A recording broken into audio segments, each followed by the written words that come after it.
music running in the background. Like I just was getting Tim, you're frozen there. Getting my dance on. Hey, good afternoon. Broke the internet there for a brief second. What's that, Tim? You broke the internet for a brief second there with your dance moves. I know. It's like that new 30-second countdown with the jam and music. Like, woohoo! So, hey everybody, happy Friday afternoon. Team Tim here once again with our powerhouse Tim Schnur, Jesse Miller, myself, Dylan, and a favorite guest, Chris Johnson from Comptia.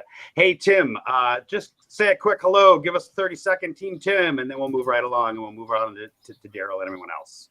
Awesome. Yeah, great to be back. I missed a week last week, but excited to be back on the show with Team Tim. Special guest this week's Chris Johnson, a.k.a. CJ. No relation to the Borat, CJ. Hey, Dylan, come on in and say hello. Yeah, good afternoon, everybody. Dylan with SideF. Happy to be here today and excited to have the discussion this afternoon about Comptia and Trust Trademark. Always good to have you, Jesse, my friend. Hey, everybody. Welcome back. I'm glad to be here, and I'm super excited about what we're going to be talking about today because it's all about baselining an environment, and not just any environment, but your environment. So really excited to get into it with CJ today. Jesse, when did you start picking up reading? Look at all those books behind you. Like, what is going on? Well, this does happen to be a stock photo, but I do enjoy reading. I'm actually going through On War by von Clausewitz right now, and it's been quite enlightening on strategy in business. So interesting. I just got done Extreme Leadership by Jocko. I always mess his last name up, but it's a very interesting book. Being from the military, like a lot of his concepts and what he was talking about are something that's kind of already ingrained in what I've, my military history of 13 years. Like, I could see where, like, those that didn't come through the ranks or whatever, like how it could be very impactful for like business leaders. So enough about the book banter. Right. Let's welcome our special guest, CJ. How are you? Give us a quick little introduction. Hi, good to be here. Like I've been following the show for a while, and I have to say it's whoa! I just went really big screen. I love the show. This is great. I love the banner that you guys do. And so I've been recently hired by Comptia. I guess I'm quickly approaching 1 year here. I think June will be 1 year. And one of the things I get to do is I oversee the cybersecurity compliance programs at Comptia. And it's kind of some sort of whatever you call it, fulfillment. If you ask for it or you wish for it, it might just happen. And I've been involved with the Trustmark at Comptia since 2013. Wow. And so not the original. I'm not an original OG with regards to the Trustmark when it came out in 2008. But when I came on this past year, or the past 2 years being involved with the new Trustmark, Tim, when you and I first started working together on the Trustmark controls, et cetera, to now being an employee here is like, strangely, and as nerdy as it might be, dream come true. I'm very passionate about seeing managed service providers, having been one myself. PTSD still ensues, but to help other MSPs see light at the end of the tunnel that cyber maturity is obtainable. It's not a novelty. Yeah, I totally hear it. And you know what? Like, rumor has it that is an actual bookshelf behind you. That is an actual bookshelf behind me. Real books. Yeah. Real read books. A couple of titles. Do I see like Windows NT Administrator Guide in that title list? I don't know if there's Windows NT, but I have the PC Roadkill, which is an amazing book on the legacy of technology and the things that have died along the way or been left along the side of the road. It's a worthy read. That's awesome. We were having a little banter the other day in Slack about somebody recreating the scene from Office Space with the printer and the baseball bat. We kind of had our own version here in, backwoods New Hampshire, which was not printers, but hard drives and a shotgun. We'll just leave it at that. So, oh yeah, hey Adam, yep, the A+ certification guide. Adam, good to see you. Keep those comments coming. So today, Comptia, Trustmark. What the heck is Trustmark? What does this even mean? Like, I mean, I know what it means, but to our audience at large, Chris, give us the 2-minute elevator pitch. What is Trustmark? What does it do for my MSP? Yeah, give us the quick little elevator pitch if you'd like. I think this is the question of the ages. Every MSP is looking to, I shouldn't say every MSP, largely MSPs would like a way to differentiate themselves from their competitors. And everybody's being driven down this path of either from their insurance, asking them to show proof of some level of cybersecurity posture, or their clients now asking for it. And so you're kind of in this, it's like a catch-22. It's being driven from one of three ways: client, insurance, or you literally are motivated yourself to go after something that you believe you can do. And so we are an industry that's not regulated in the United States, right? So if we look at other countries, the UK is an example, there are some cybersecurity regulations. And I think one of the things that we would say here in the US is that we don't want that to happen to us. It'd be better for us to self-regulate than to be dictated and regulated. So, and I think part of the reason that we haven't seen it materialize in the United States, especially, we make up a small enough percentage of the gross domestic output that it's not. Big words. Yeah.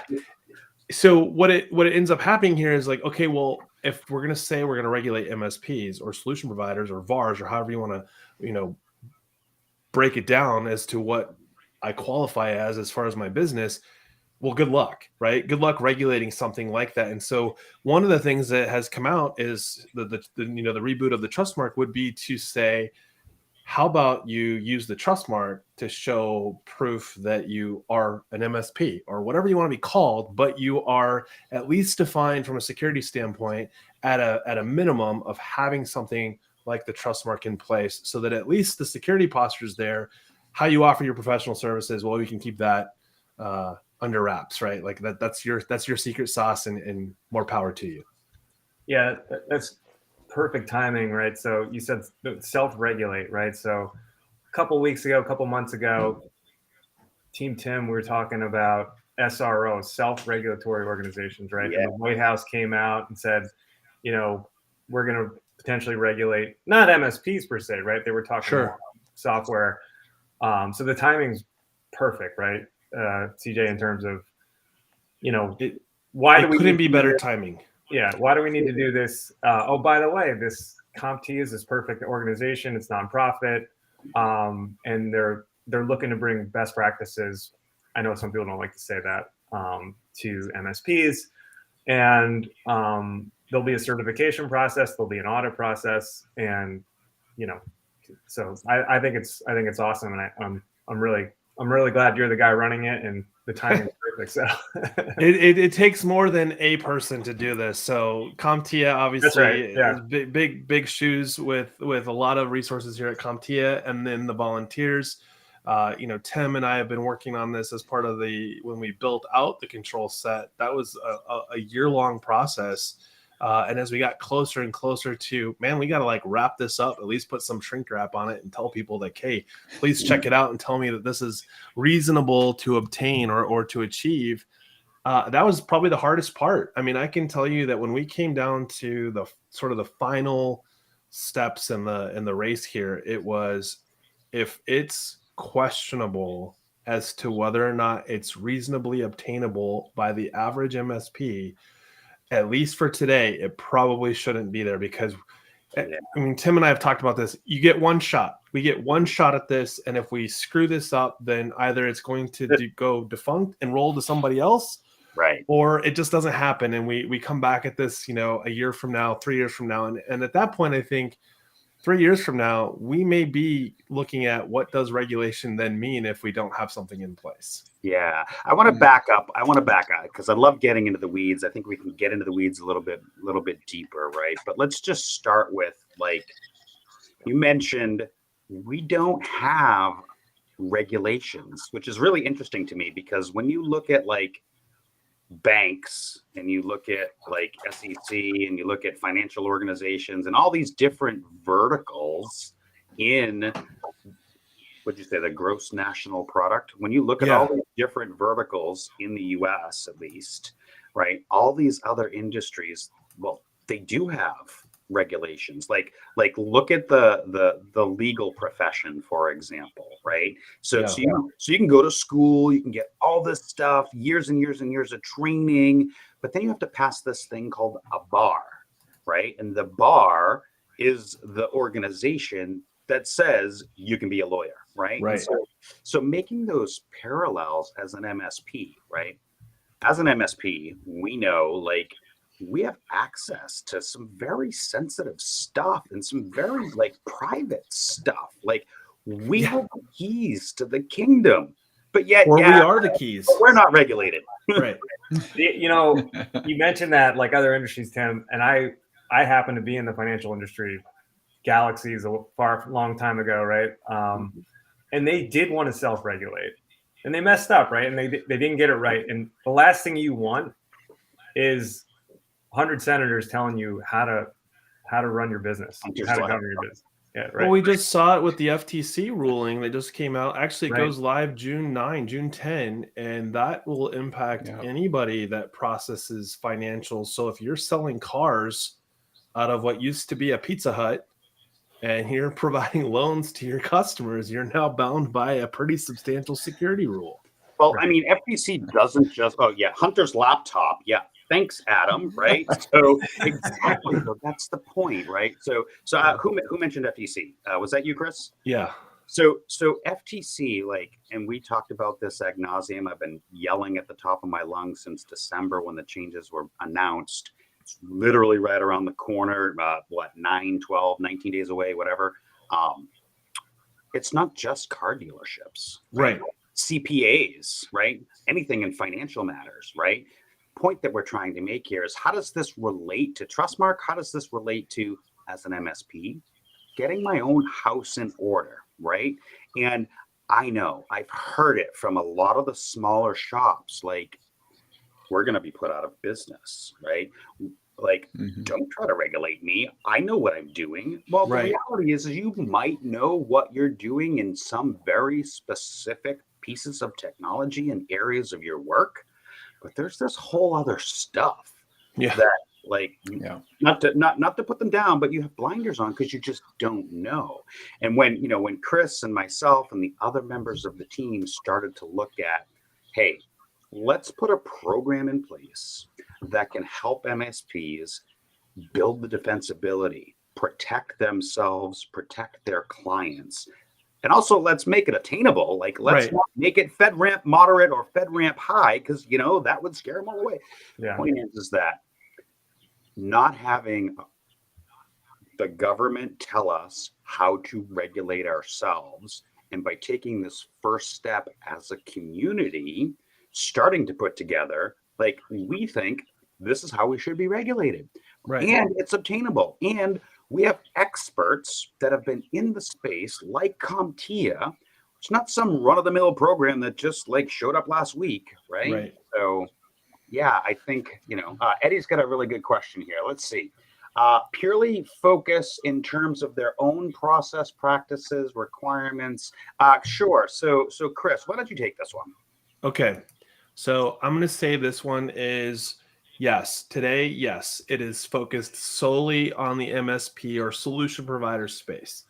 And the reason being is we got to walk before we run, crawl before you walk kind of thing. We've had lots of requests like, hey, I want to do this client facing. I see the opportunities. And it's like, yes, no question. And I would even go so far as to say that today, as you go through the Trustmark, there are definitely going to be some areas where your clients are part of this process. You can't just say, I'm just going to do this for myself, asset inventory on things that you're responsible for that might live in the client environment. So there will be some of that. And I think what this does is it will open up the opportunity for how to position yourself with your clients and to start thinking through, like, if I was in my client's shoes, what would I expect from my MSP that's providing these services? What does cyber hygiene look like to me, right? Like if I'm your client and you're my MSP, I should be able to look at a set of criteria and go, wait a second, maybe I should ask a few more questions than I have. And I understand like that could be painful for some, but we're seeing this happen anyways, right? What insurance questionnaire today seems to be written where each question seems to only ask you one thing? I've seen quite a few scenarios where you look at the insurance question, and if you were to actually write, in fact, we did this, Tim and I, we picked, I think of the 30 insurance questionnaires, we went through and said, how do these questions, how do they get mapped into the Trustmark?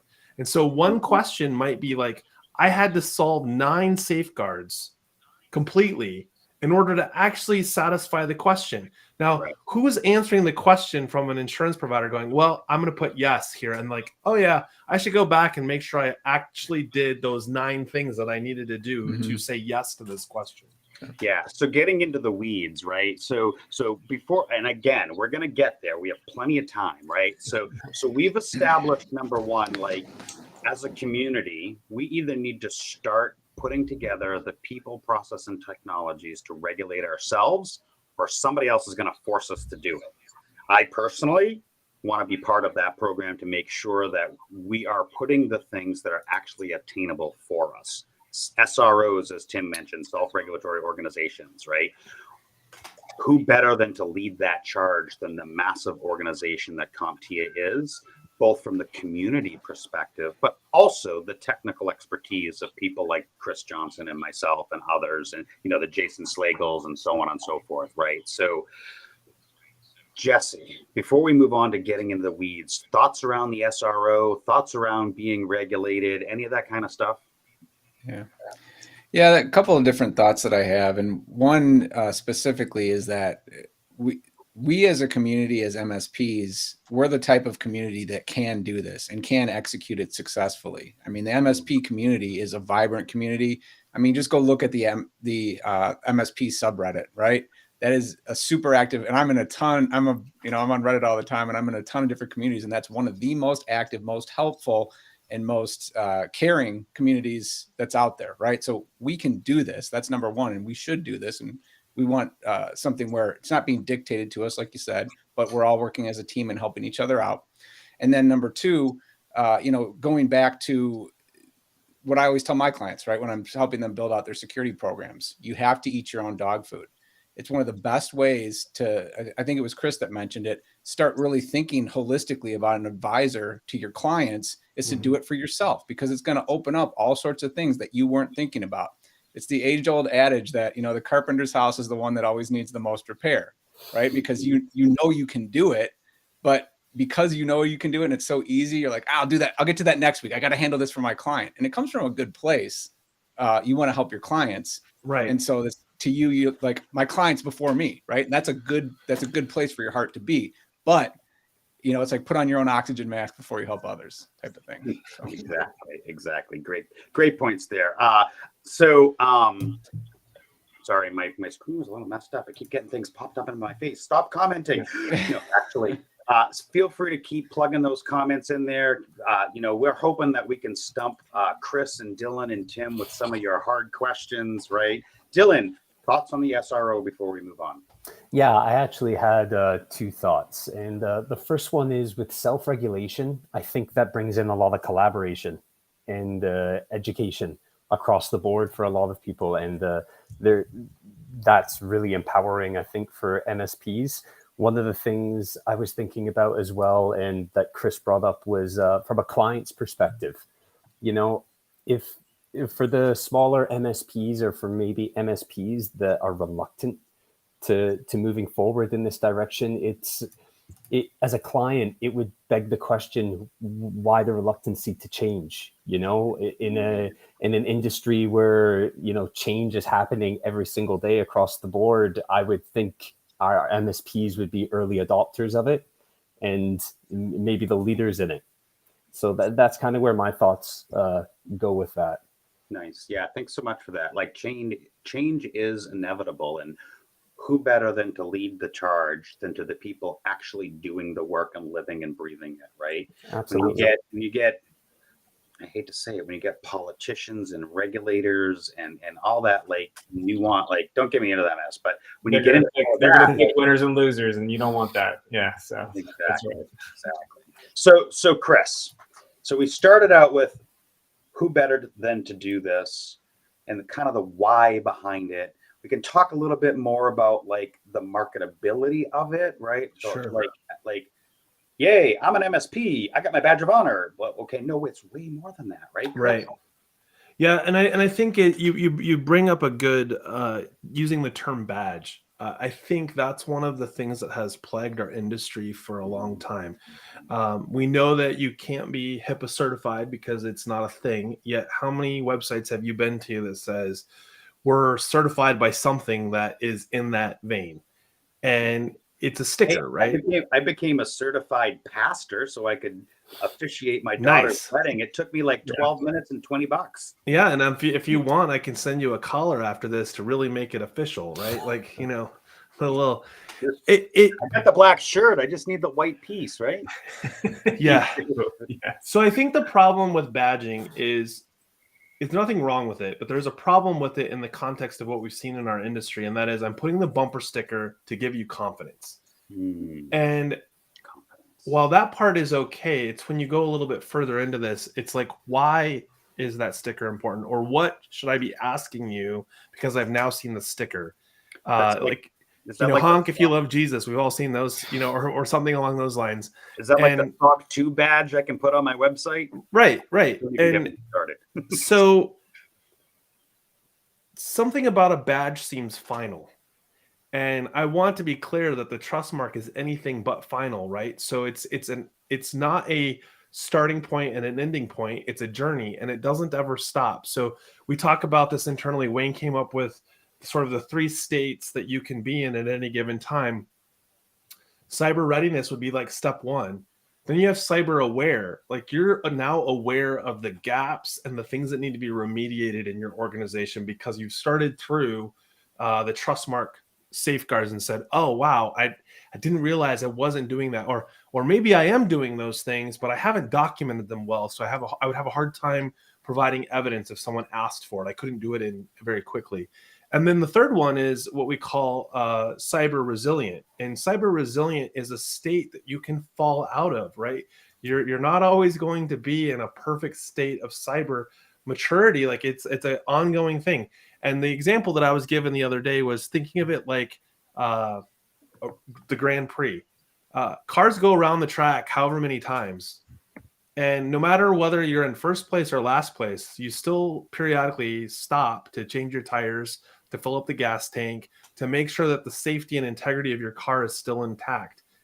That's kind of what we're looking at with the Trustmark. Like once you've achieved the certification or have been assessed and gotten the Trustmark, you go into, now it's a continuation. Every year you're going to be put before an assessor. Every year you're going to have to renew to maintain the Trustmark. So it's not a, hey, we don't have to do anything until, December 2024 because we got the Trustmark. No, you should be continuously improving your cybersecurity posture as an ongoing effort. And one of the platform partners that we've incorporated happens to be on Fort Mesa, is one of the early participants in providing the GRC space for an MSP to track that. And so I bring them up and bring it up right now because previously in the old version of the Trustmark, you literally were answering questions in an Excel spreadsheet. Yay, that's fun. It's very difficult to maintain an Excel spreadsheet and ensure the integrity of it over time. So we think this will be hugely powerful for our members to go through something that is actually dynamic and will show them, like, as they progress, how they're maturing and where they still have deficiencies or need to remediate. Yeah. And so I think that's the big change from previous Trustmark till now. Also, I think when they did it before, we were a little ahead of the curve as far as MSPs really desiring having the Trustmark. Now it's a big deal to say, I have been assessed. And we're seeing this across the board, right? SOC. Wow, I just drew a blank on ways you could be assessed for, but SOC would be a big one. And the value in that is there because it means that you have done something. But we're saying with the Trustmark, you are all in for scope. Not I picked a server or I picked my remote office. That's, I only am there 3 days out of the year. No, this is like your entire organization is included in the scope. I'd love to hear Tim, like the 10, I think there were 10 people in that working group. What was the mission? Like what were the controls that are part of the Comptia framework? Yeah. So Chris, yes, awesome job, right? So Yeah. lots of things to unpack there, right? Lots of great comments coming in. Let's break this down a little bit piece by piece, right? So, all right, Lisa Marie, smaller MSPs, right? Not having the funding, trueness with their clients, right? So Lisa Marie popped that comment up here a few minutes ago, right? So let's just back up, right?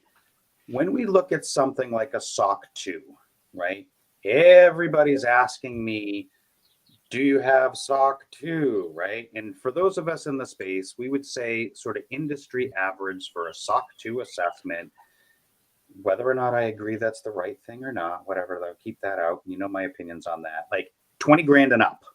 So yeah. $20,000 spot check over a period of either 90 days or 60 days or whatever, right? So there's a spot check, for lack of better terms. Maybe it's a 1 year, who knows? Maybe you redo it every year, who knows? But it's 20 grand or up. Yeah. Once you find that scope, right? But when we look at like a Comptia and we look at the Trustmark program, it's not a $20,000 nugget today, right? It's an affordable method for us as small MSPs to be able to back up and say, we know what we're doing, and Comptia thinks so too. Well, right? and I think it's important to note that just because the cost to a Comptia member, say for a fully assessed, I think is $2,500. So once you've gone through the whole program and you're annually renewing, the actual cost is being absorbed. Pump the brakes. Yeah. So my MSP today, I can get a Comptia, I can go through the process and I can get sort of level 1, kind of IG 1, 2, 3. I can get that for $2,500. So if you were to do a spot check and you wanted to do the self-assessment first, so you have a window of 2 years out of the gate to get through to fully assess, because we know that, and kind of to who was it that said, the smaller MSP, yes, it's an annual thing. And so we don't want in the year 1 for someone to go, there's no way I can get all of this done in 1 year. That's okay. Take the first year, and what would happen is you would get a Trustmark in progress image, where so in that first year you could do what we call the self-attestation, which still has an assessor looking. They're going to spot check, make sure you've got documentation looking like it should, as opposed to like, and documentation. Documentation. And I think that comes out to oh man, I'm totally drawing a blank right now. It's $1,450, I think. So there's a 250. What's that? $1,400. All right. So let's just. So let me clarify the cost real quick, just so we're all on the same page. Application is $250. That gets you stood up in the program, and that gets applied towards your, whether you do fully attested in the first year or you do self-attestation. And then, so if someone said, hey, I'm going to do this all in 1 year, but I want to get spot checked before I continue, you could spend upwards of $4,000 in year 1. I don't think that's the norm, but regardless. Yeah. I'm ready. Yeah. Okay. So there you go. And so here's the thing that I think you also need to know is that Comptia is absorbing the real cost of going through and having someone do the assessing, right? Like, we're not saying we're reducing the assessment down to $2,500 so MSPs can afford it. No, we're saying that Comptia is helping absorb the actual cost so that the smaller MSPs can actually afford to do this. All right. So bring this back to baseline. There's, much like CIS, there's levels of implementation and levels of attestation. I love that word, but a lot of people don't know what that means. Levels of, I hate to say, certification. That first level is you going through the program yourself and getting spot checked along the way, right? So that's good, right? Right. Then, like I hate to boast, like my MSP that's been FedRAMP moderate for years, like, no, we're just going full bore because we Right. know we're ready to go because Right. we've been living and breathing it for 17 years. But to answer Lisa's question, and for those smaller MSPs, like, start someplace, and you can start very easily, very obtainable, and very inexpensively for less than $2,000, right? And you can, and that's the whole thing that I love about the program is it's iterative, right? Jesse, we talk about this a lot, right? And I don't know any event that's happening in the next, say, 3 to 6 months that doesn't have some element of policy development, how to tackle a CIS control, how to, culture shift. I mean, if you're at IT Nation Secure, which is coming up, I know there's like multiple pre-day working sessions that are all about exactly what we're talking about right now. The industry wants to help every single MSP that's serious about their cyber maturity get more mature. No joke. I don't know any MSP or vendor that I have talked to that's serious about cybersecurity that isn't like, how can I help you be successful? That's and that actually pulls up a really good comment that came in a few minutes ago about, let me see, the king of the world. Hey, Chris, you're king of the world. What does this look like, right? So, I'm reading the question of, as king of the world and I could implement the Trustmark without challenge, what does the perfect implementation look like? What's the dream? Well, I think the dream would be that I can go to sleep at night. If I was an MSP, if I can go to sleep at night knowing that I am doing everything that is reasonable for my MSP with regards to my cybersecurity posture. And so I think about CIS, a great example, because largely CIS is a big part of the control set. In fact, it's well over half of the total number of controls. When I look at a CIS control, I always tell people, like, forget all the things that you might need to do. And remember one thing, what's the intent behind what is being asked of you to do? Not all the things that might seem like you need to do, but like, what was the intent? So when they say things like two-factor authentication, or they say you should have 26 character passwords, I don't think anybody says that except those of us that say you should have as big a password as you can. But the reality is, like, if you think through the intent, usually you can obtain what is intended by the question, right? No two companies are the same size. Mm-hmm. No two companies are the exact same in revenue necessarily. And the point is, these are going to be implemented or interpreted uniquely per MSP based on their portfolio, their posture, their like fill in the blank, right? So I think that's one of the challenges we have, and that's why I'm so excited about this program coming to fruition. Is Comptia members are made up of very diverse and unique organizations, and we're all coming together to say, how can we help each other be successful, and in along the way show that to those that we're trying to serve. I don't want to hire somebody that doesn't take security seriously, right? But I also don't want to pay more money for their services, right? Right. And so Jesse, I know Jesse talks a lot about like getting yourself more mature and kind of streamlining. Like, Jesse, talk a little bit about that, would you? And we can lose your audio. I cue you up. I throw you the curveball and swing and a miss. All right. What about you, Dylan? I think it's great for like we were talking about. It seems almost insane providing security that we wouldn't be viewing it in a responsible manner. Regulation is going to come one way or another, and I think being proactive, it goes with your train of thought, does it not, Tim? Left of boom, right? We want to be proactive in this regard, and taking responsibility for that is huge. Right. So yeah, we talked left of boom last week, right? We're going to keep talking left of boom. We're going to keep talking being prepared, right? I'm going to keep pushing shift left, right? But that's not the point of today. Yeah. Today, Trustmark, right? And so we talked about the SRO. We kind of touched a little bit about pricing.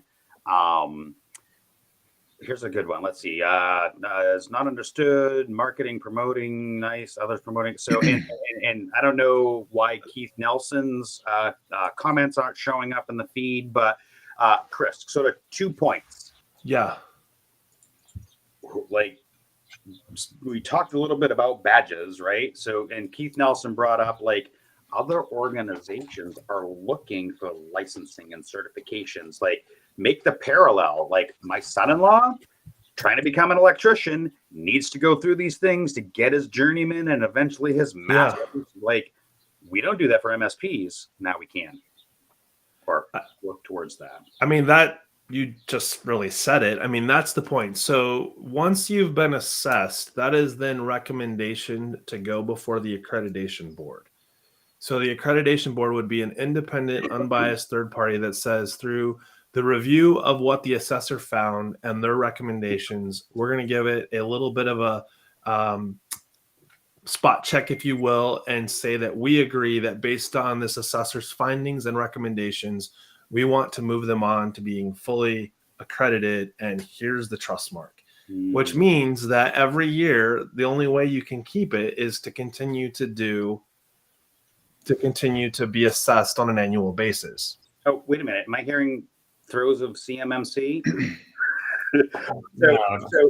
Don't go there. No, but no, I'm not. I'm making the parallel. So, as a federal government contractor, and we get what's called authorization to operate, we go through these assessments. Well, it used to be every 3 years. Now it's quarterly, right? So, yeah, I think compliance isn't one and done, my friends. You've heard me say this. It's an ongoing, continuous monitoring, iterative process, right, Jesse? Right.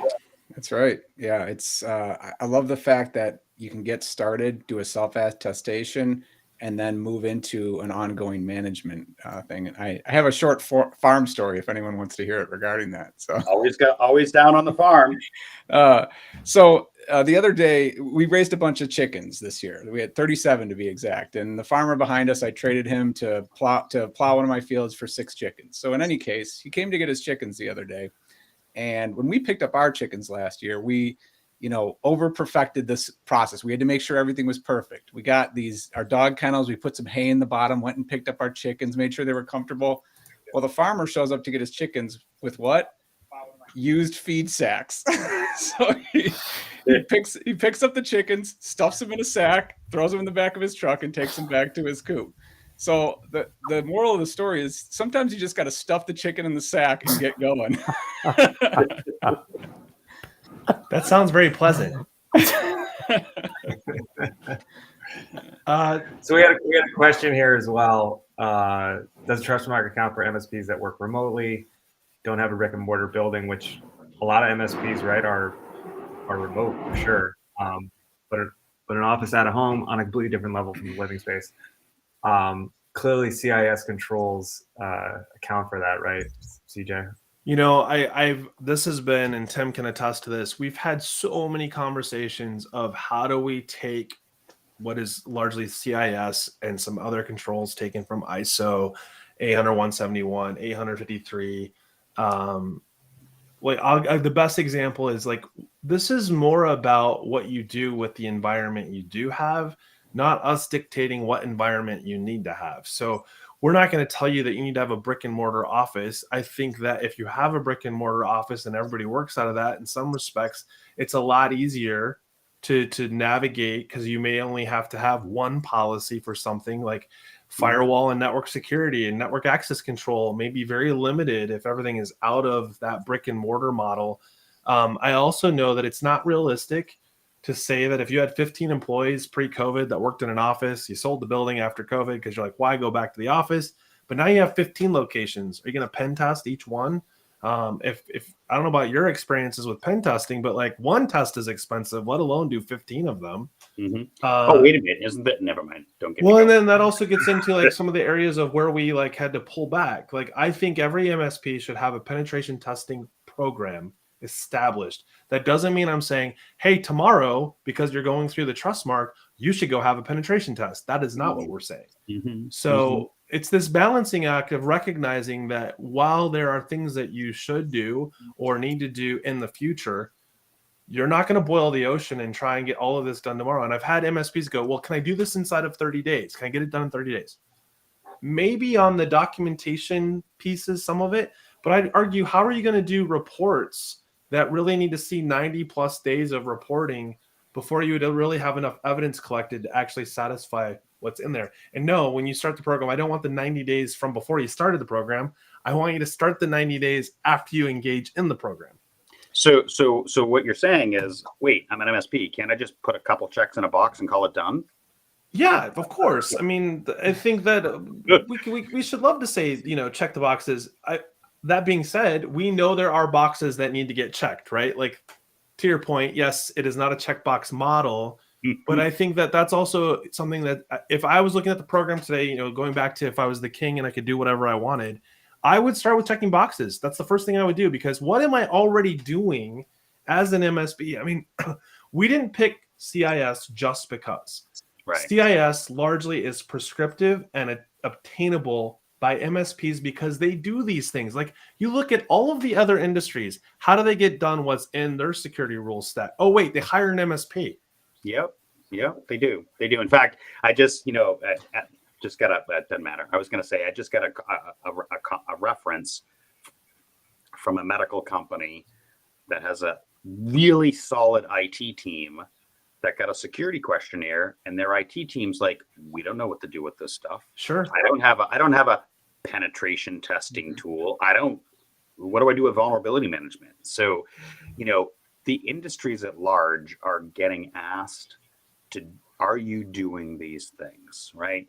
We as MSPs, we're the technical experts. When we look at the controls and we want to adhere to, industry standards, sure, there's a bunch of them. We can say, yep, I have backups. Yep, they're immutable. Yep, they're offsite. Check. Yep, I use 2FA. Yep, we have a password manager. Yep, we do training. Check. And we have the documentation, the policies, and the procedures to back that up, right? Now, the policies and the procedures part is something that a lot of us lack on, right? All of us.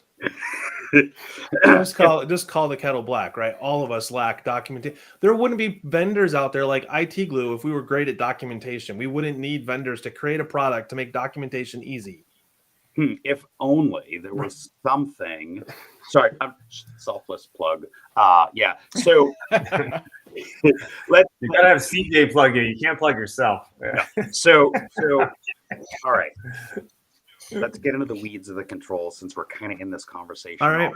We mentioned CIS, yep. Right? And Chris and myself and a bunch of really other smart people kind of went through all the frameworks that we know about, and we cross-mapped and we dissected and we ripped out, rearranged, and realized, oh, this control is the same thing in all 15 frameworks worded slightly different. Yep. Okay, we're just going to call it one thing. Yep. And so, to Lisa's point earlier, and I think Keith's point and a couple of the others that have been posting in the comments is, we developed the framework in order to be obtainable, like not big, hairy, lofty goals, right? But we wanted it to be obtainable, but also make sure it's CYA and you're doing the things that you should be doing to protect yourself and your clients. Yeah. So where do you want to go? I mean, the deep dives. I mean, it is almost. What's outside of CIS? Okay. How about that? Yep. Because we know CIS very well. And why did you add those extras? That's a good question. So CIS by its very nature lacks a few things. It doesn't talk about environmental and physical security. It doesn't talk about governance and leadership. And quite honestly, while it talks a lot about having a policy or documentation within a control, it really doesn't talk about things like SSPs or system security plans or written information security plans. And I'm not saying that to say, oh, please go write one tomorrow. That's not what I'm saying. But we actually have a category in there that's actually just called policies and procedures. Governance. Because what we don't want to see is like, man, there's 170 some controls in here, and I've got to write a policy for each one. No, that's not what we're saying. I also don't want you to think that you have to write a policy specific to just the control. You may already have a policy that has inclusion for things that might show up throughout. So let those live independently of the controls themselves and bring them in as you see fit. Right. And the job's going to be to be able to look at your documentation, to ensure that change management has happened, that these have been governed, that you just didn't download, copy, paste, and pretend like you've been doing this for years. And they're going to read that and be able to align it to the framework where applicable, right? Yes. Not 107 controls, 107 documents. No, because, and this is what happens to me and a bunch of our systems is they want a document for every little, like not just the control, but all the subparts. And I'm like, and I have to relate, and there's no good way to relate, and it's just awful. So that's the other reason for CIS, in my humble opinion, is when you look at a control and the safeguards, or security best practices, now what CIS calls it, those safeguards inside those controls are supporting, right? They roll up to. Not all frameworks do that. There are frameworks that literally, like, you're in a subsection, you're like, why is this here? What does it have to do with this control? So there's that. So going back to what else? So I would say largely outside of knowing a few things about CIS that was limited, like leadership, those kind of things, were areas where insurance questionnaires really dictated what we needed to include. So I don't remember off the top of my head. I think it was Cowbell. It had like 14 questions. I'm like, cool, I'll take that one. Chris is looking for an easy day. It took me 2 weeks to solve for 14 questions because one, none of the questions being asked in that questionnaire were in the Trustmark control set. And I was struggling to find frameworks that contained specifically the questions that they were asking. And so to give you an example, one of the questions was, do you have a security officer? Now we know that exists in other frameworks, but then it gets really granular and it goes, does the person oversee the security and awareness training program and have KPIs to measure its success? And I'm like, and funny, NYDFS 500.2, 500.4 gets very specific around how to do that. And I'm like, well, I guess I got to pull that in. So there's three controls that you didn't know about that are in the Trustmark. There you go. There you go. So seeing that, Tim, right? NIST CSF 2.0, we're saying the same thing. Like, oh, this leadership, governance, like empowerment, like privacy. Yeah, we need to add that. Yeah. Privacy. Yeah, I think, as the industry matures and we begin to realize, like, we set some foundations, we set some things up, as we continue to iterate, we realize, oh, we forgot a whole governance domain. We should probably add that.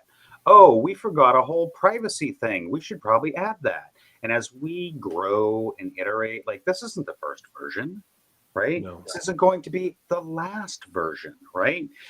We're going to continue to see our industry evolve as it has already, even in the last 6 to 9 months. We're on version 1.7, if that says anything. And I think we just did 1.7.1 was the latest revision. To Tim's point, Tim Schneer's point, we have a lot of changes coming that are being shared with us through NIST CSF, and we just saw a new ISO. They added, 11 new controls. Largely, if you look closely at most of them, they've all been talking about privacy. I'm not saying that's the only thing that's being talked about, but privacy is a big deal, right? And I started thinking about our world and what we're dealing with as IT service professionals. It goes back to the beginning of this conversation. We are responsible for a lot of data that we're supposed to keep private. We're supposed to protect it. The Trustmark is going to continue to evolve. It will constantly be in a state of flux because the industry, we are not going to keep up with the industry technology changes. Like tomorrow we could say, all right, guys, let's talk about OpenAI and ChatGPT and fill in the blank something AI. And all of a sudden we've gone down a rabbit hole.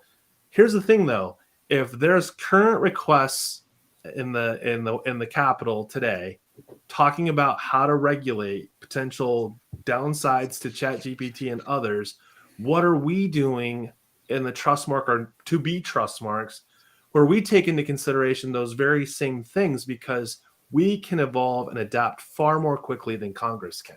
Absolutely. Absolutely. Dylan, what do you think about this so far? What are your thoughts about kind of talking through some of the control stuff? You know, the whole concept of moving forward, as much as we like to educate and push a cultural shift to our clients around cybersecurity, Trust Trademark is going to be a cultural shift internally, I think, for MSPs regarding their controls. And I just I hear you, right? Yeah.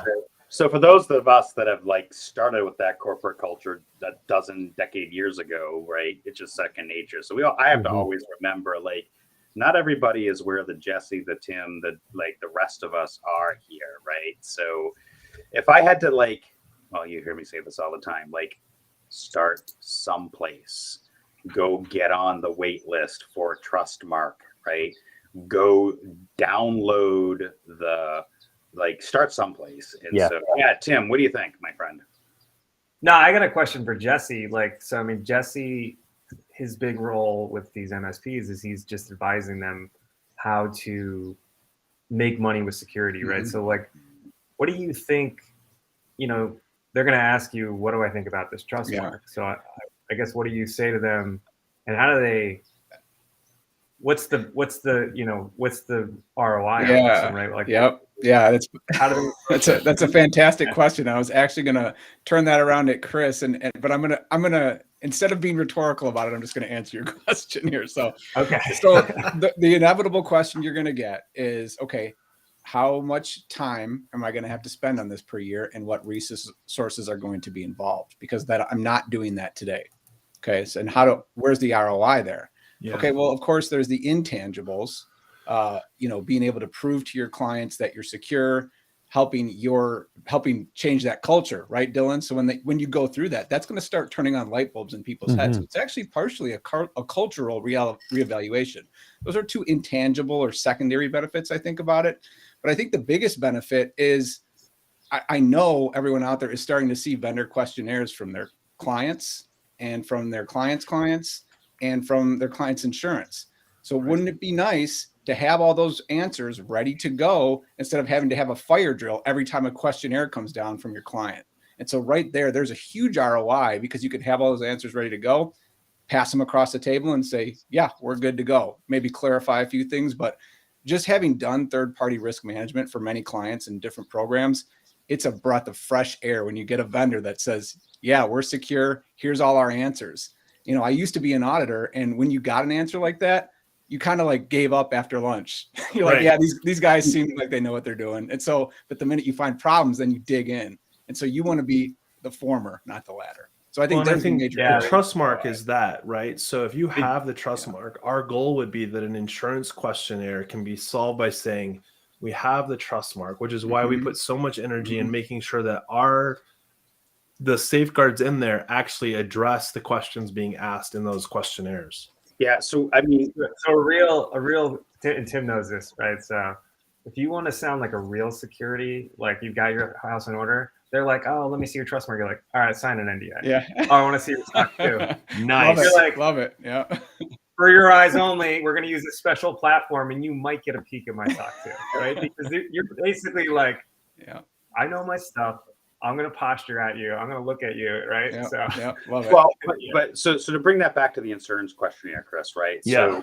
So I have to walk. I mean, insurance carriers participated in this effort too. It wasn't just it wasn't just like, hey, let's go get these questionnaires. Hey, would you donate or volunteer? Because how many of them, like, unless it's going, they'll say things like, this questionnaire is for your eyes only. Like, why? Like, right? But we saw a lot of that. So we had to work really hard to get insurance providers to actually say, we're willing to give you the questionnaire. And that was painful. I mean, Tim, how many we back and forth for weeks to get some of them. They're like, well, why do you want to see it? Well, I want to, get around it somehow and cheat so you can give me the best policy ever. That's my goal, right?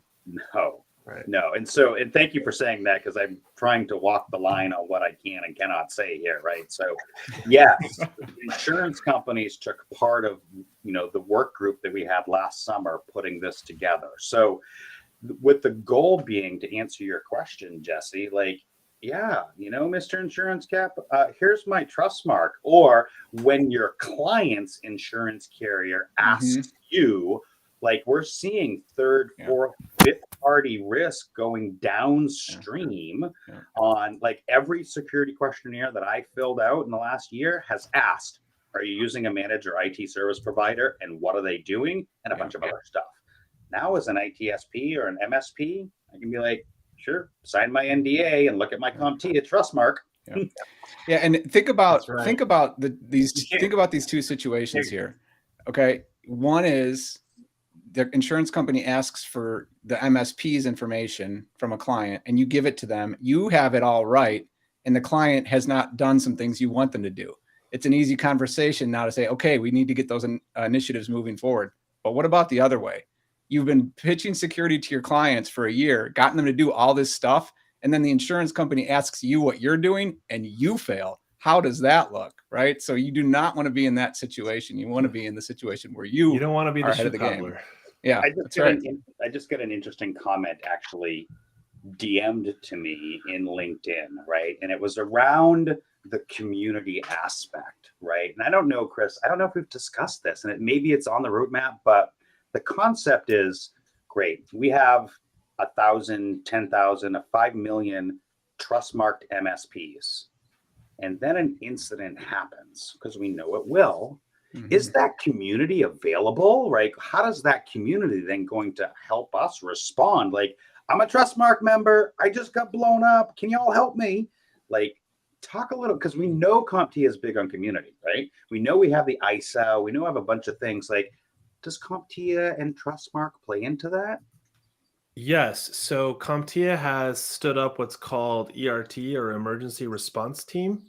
And that does not require you to be a member of Comptia to take advantage of it. If you have the blow up happen, you can get to it from the Comptia website, but it's a standalone website that basically has toll-free number.